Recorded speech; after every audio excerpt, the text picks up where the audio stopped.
Hello everybody, it's Celindus. Today I am going to be talking about how to solo the first and the second tier of the Sabertooth, location, the materials that you need, how to unlock the Sabertooth armor, and yeah, that's pretty much it. So, let's get into it. Location of the first, basically boss, is going to be the Sabertooth. It's located up here in the north. It's one of your first main quests, so all the way from your starting area you come up all the way up to here, and you can start this basically whenever you want. You interact with this thing, and it recommends you to be level 20 awareness strength, but you could start it at 5 if you want. Then for the second tier you're gonna need to be awareness strength level 40. It's definitely a really tough fight. I recommend actually being a little higher than that. But anyway, the materials that you need for the first one is premium fresh meat, beast bones, beast blood, and worship container. Then for the second one you need rare flesh meat, premium beast blood, premium beast bones, and worship container. So let's talk about the worship container.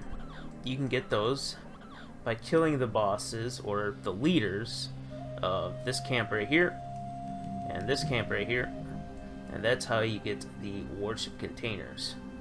You can also go and do this one right here, but that's gonna probably be a little tough for you especially if you're still on tier 1. And then to get the earthen one, which is like the tier 3 container, I'm pretty sure it's gonna be the much bigger camps in the harder areas. I haven't personally done it yet, but that's my assumption.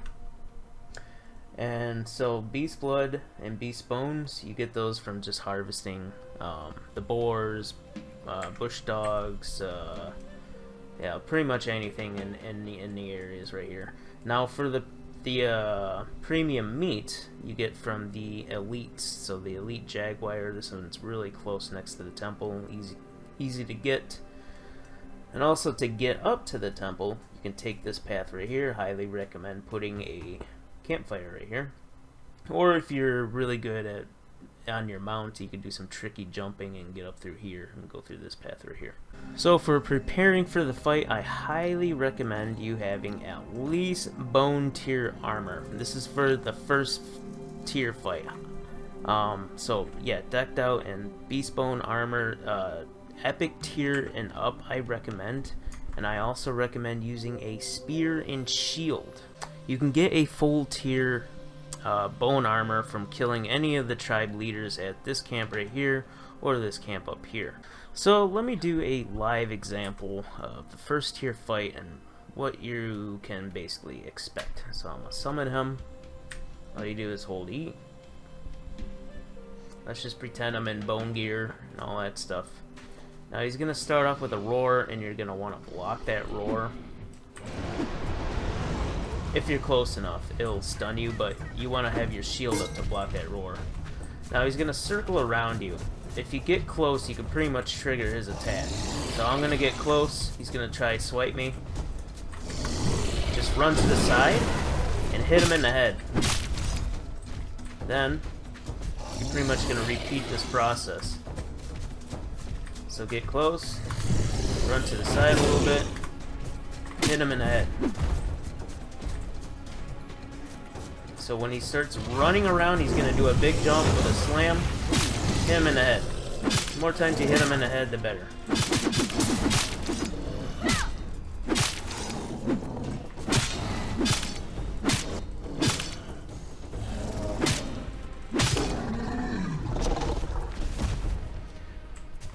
And that's it. As soon as you kill him, you can start harvesting them.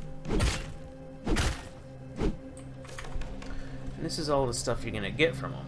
So you're gonna get your rare beast bones, your rare beast blood. You're gonna get some hide, and you're gonna actually get some rare fresh meat. You can use this for the tier 2 summon, and you're also gonna get these bleed mods, which are actually really good. Then you're gonna get this key. What this key does is it opens up that temple, and basically that unlocks this, your data update. So just go inside the temple and interact with the top part of it, And you can unlock enhanced body as well. I'm not gonna go in there because there's nothing really that I need, but not like literally up to the top. But you can enter through right here. So just go in there. You'll unlock all that stuff, and you'll get a lot of these two crystals and stuff. So let's talk about tier 2. This is probably why some of you guys probably clicked on this video, and I'm sorry it took a little longer to get to it, but I wanted to cover the first tier and the basics. Now when it comes to tier 2, you already know where you get the rare fresh meat, and premium beast bone and premium beast blood. You get those by killing the elites, and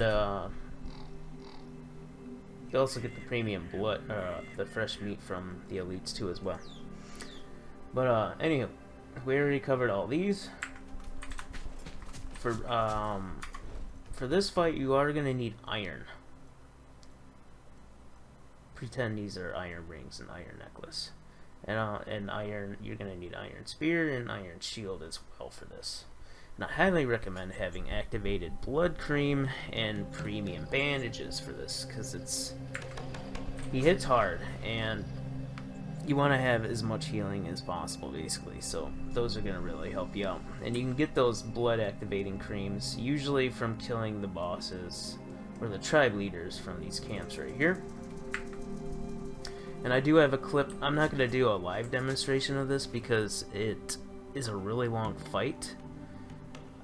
But I do have a clip of it of how to encounter it.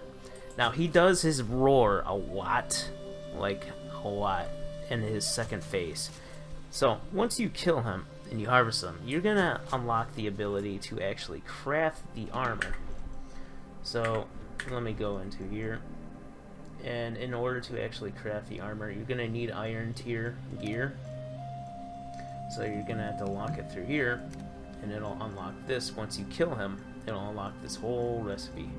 So you're gonna need iron, and you'll automatically get a bunch of the Sabertooth hide, the claws, and the fangs from him. So you'll be covered on that pretty much. And for the adhesive, you get the adhesive from what I've basically where I got it was way up here. In the chest are the adhesives, so that's how you get that. So you are gonna have to make a very long journey all the way up there, and it is pretty tough defeating these guys. So yeah, you might want to have a partner with you.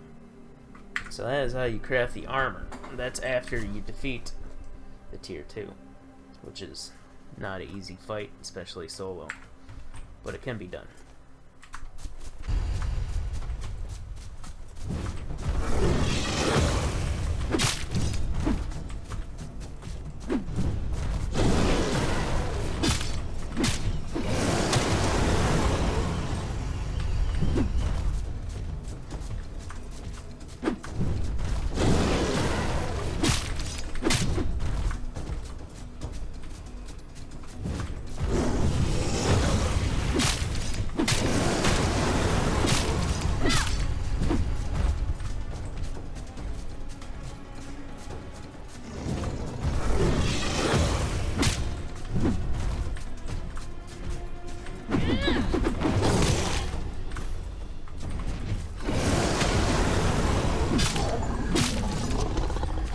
Oh,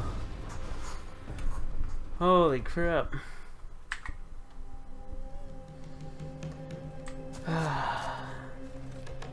He almost got me a couple of times. Holy crap, that was pretty tough.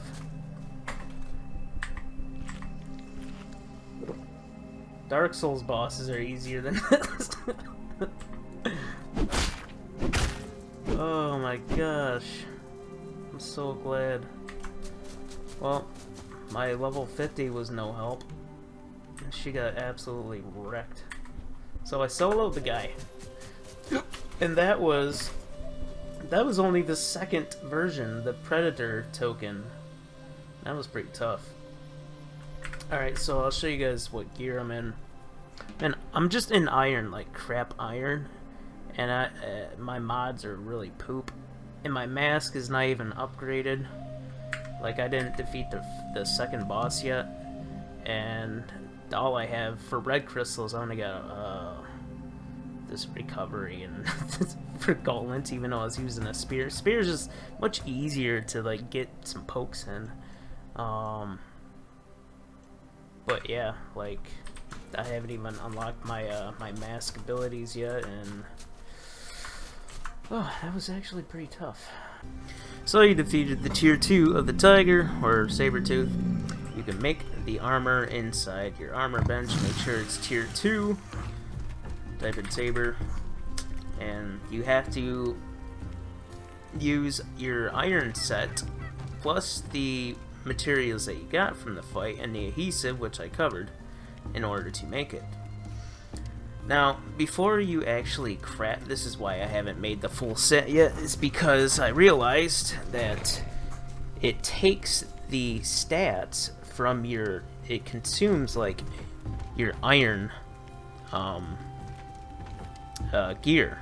So if you have like a purple iron gear, it will apply that to the Sabertooth, and I'll also give you the green sets right here, give you a little boost as well. So I am waiting until I actually get a an armor smith up and running. I haven't really found one yet. I've been really unlucky. So I'm gonna do that before I craft my Sabertooth set, because I want to have the best, you know, possible outcome. So I highly recommend you guys doing that. Make sure you use the best possible like tier that you have. So if you have like, you know, if I were to make the armor, I would probably use this because it would consume this. It would use the stats from this, and then it would turn into the Sabertooth armor. So you want to make sure you have the highest tier possible. So I'm gonna wait until that is available to me. So as you can see, I have the rings and necklace made, but they are both common because I used a common base. So you want to use something that's higher tier. So yeah, that's my mistake. Anywho, hopefully that helped you guys out before you actually start crafting the set. Alright, just for demonstration purposes, I'm going to show you guys just a quick example of what I'm talking about. So I got an iron green ring, and we are going to craft the Sabertooth ring from that base. So I'll craft it right now. And the ring should turn out to be green, because it's using the base stats from that iron ring. Yep, it turned out green. And I inherited a little bit of a boost, because you get a boost initially right here. See the green stats on here, so you get a little bit of a boost on attack and all that. But yeah, pretty nice. Make sure you guys have higher tier stuff before you craft this. Alright, I almost forgot to mention this, and I'm glad I was thinking about it when rendering. I had to cancel my rendering for this, but the Sabertooth Tiger, the tier 1, he does have a chance to drop his actual head, and you need that head in order to craft the actual mask. You can craft the mask in here, and yeah, at the bottom right here, this is where you actually craft the mask. And you're gonna need the head of the Sabertooth in order to craft this. It's not showing the materials, but this is pretty much what the materials are gonna look like, except it's gonna require a Sabertooth head. Yeah, pretty much everything looks the same requirements, I think. It could be a little different, but anyway, I just wanted to point that out, that the tier 1 can drop the head. That's how I got my head, and that's how I crafted my mask. And that is it. That is how you solo the Sabertooth boss. And I will see you guys next time. Peace.